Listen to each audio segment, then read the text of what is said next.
क्या आपने कभी सोचा है कि सरकार ड्रग से जुड़े कानूनों पर फैसले लेने से पहले किससे सलाह लेती है? क्या कोई ऐसी समिति होती है जो सरकार को सही दिशा दिखाती है?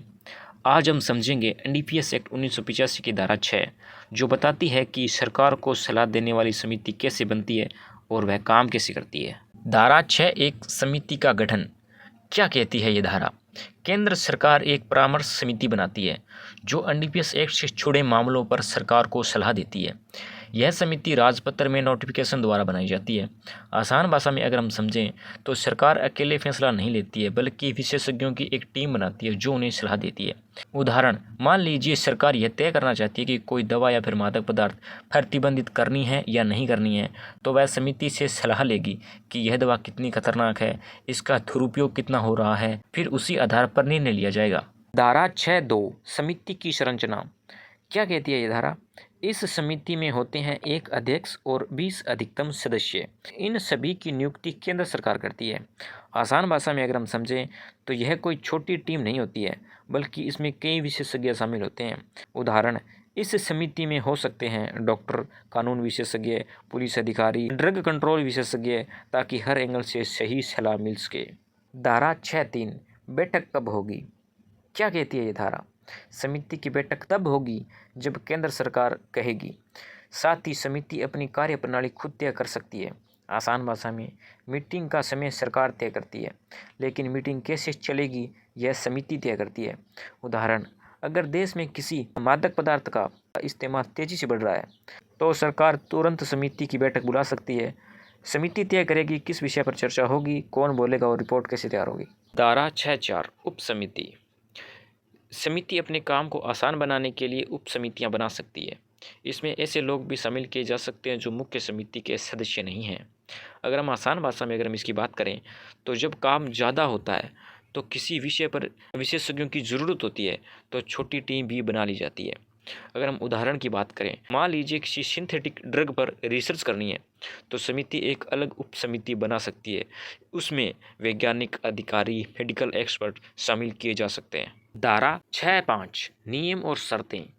अध्यक्ष और अन्य सदस्यों की पदावती, खाली पद भरने का तरीका, अन्य नियम और शर्तें ये केंद्र सरकार द्वारा बनाए गए नियमों से तय होते हैं।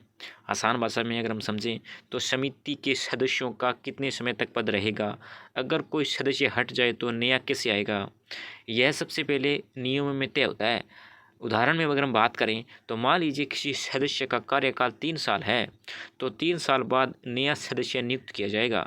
अगर बीच में कोई सदस्य इस्तीफा दे दे तो सरकार उसकी जगह किसी और को नियुक्त करेगी।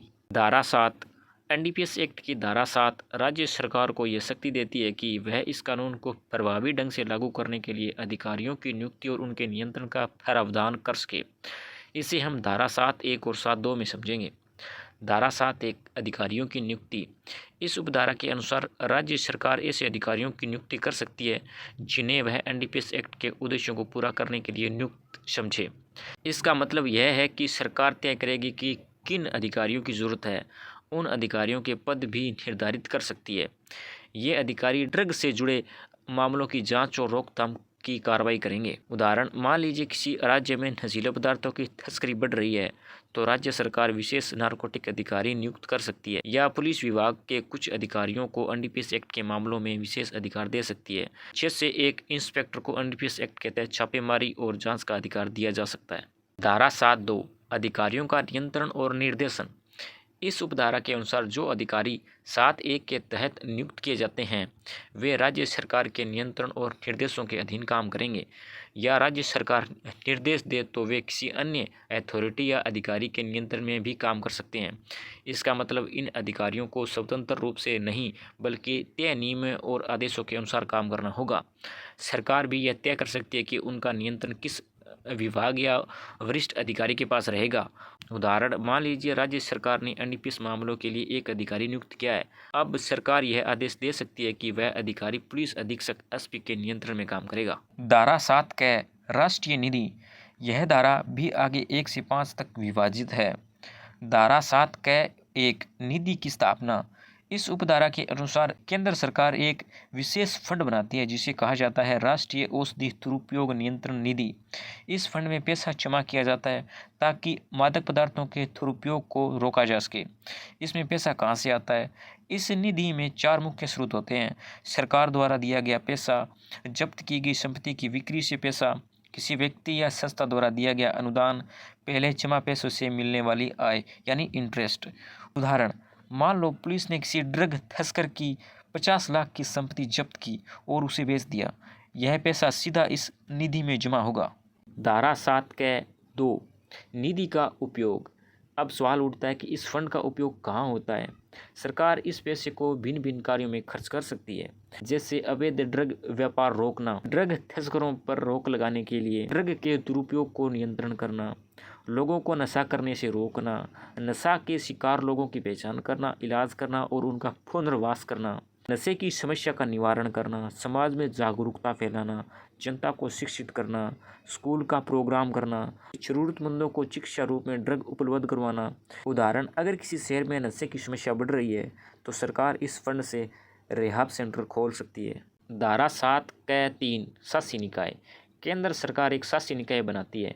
इसका काम होता है सरकार को सलाह देना, फंड के उपयोग को अप्रूव करना। उदाहरण, अगर कोई एनजीओ रिहाब सेंटर खोलने के लिए फंड मांगता है तो यह निकाय तय करेगा कि पैसा देना है या फिर नहीं देना है। धारा 7 के 4 शासी निकाय की संरचना।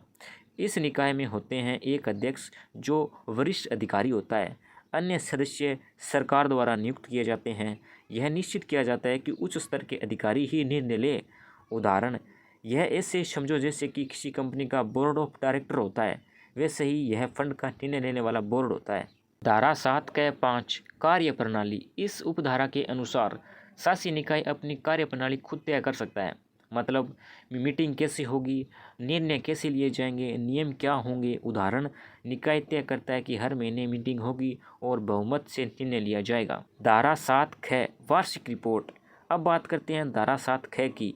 इसमें कहा गया है कि केंद्र सरकार हर साल एक रिपोर्ट प्रकाशित करेगी। इसमें क्या होगा, फंड में कितना पैसा आया, कहाँ पर खर्च हो गया, कौन कौन सी गतिविधियाँ हुई।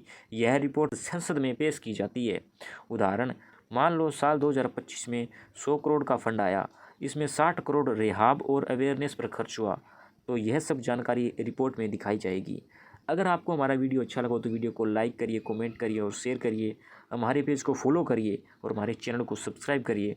मिलते अगले वीडियो में, तब तक के लिए धन्यवाद।